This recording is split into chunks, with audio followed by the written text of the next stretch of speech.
За төсөв тодтогтөр би ийм байр суурьтай байна.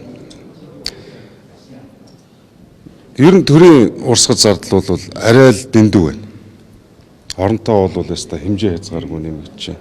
Үндсэндээ ингээд татвар төлөгчд бол ерөөсөө энэ төрийн албаны тансаглал, төрийн албаны бүдүүн бүтцийг тэжээхэн төлөөл татвар төлж шүү дээ.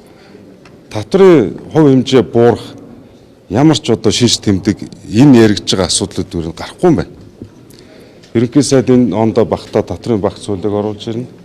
Татрыг бууруулна л гэж одоо энэ засгийн газар амласан шүү дээ. Гэтэл иймэрхүү байдлаар ингээд өсвөөс гадуур асуудлуудыг шийдээд за тэгэл одоо энэ санхүү эдийн засгт асуудлууд үүсээд ирэхэд татрын одоо буурах ойлголт гэж бол байхгүй. Дахиад өшөө бүр эсрэгээр нэмэгдэж таарна.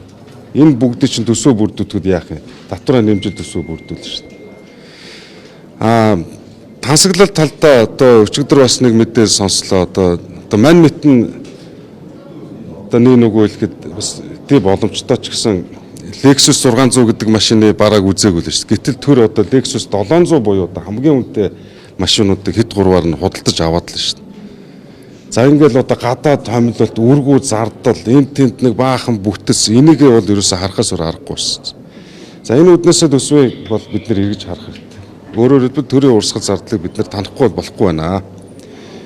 За нэг талдаа дөнгөж өчигдөр засгийн газар байр суурь илэрхийлсэн. Оюун эрдэнэ учрал хоёр ер нь энэ төрийн зарим чиг үүргийг хөвчлөе гэдэг. Энэний үр дүнд нэг 10-аад их 80-д хэмжэлт гарах юм байна гэдэг. Энийг даруй хий л да. 10 их 80 гэдэг чинь одоо энэ жилийн улсын төсвийн 3-ны тий. За дээрэс нь нүүр одоо үн бол маш эрчтэй унж байна. Боо тий одоо нэвтрүүлэх хүчин чадал бас төдийлөн хангалттай бас биш байна. Тэгээ тооцох одоо аргачлал элдв татвар хураамжууд нь амьдралд ерөөсөө нийцэхгүй байна. Тэгээ цааталтаа зах зээлийн нь унчаад байдаг. Манайх маш өндөр татвар тавьчаад ингээд аж ахуй нэгж компаниудыг үйлдвэрлэж олборсон бүтээгдэхүүнээ зарах ямарч боломжгүй болчиход байна шүү дээ. Одоо энэ урд хэлүүд дээр хичнээн сая тонн нүүрс овоолохдоо зарч чадахгүй байгаад байна. Тэгэхээр гих мэтчлэн хэд хэдэн үндслээр төсвийн тодтгол хийх зайлшгүй шаардлагатай гэсэн байр суурьтай байна.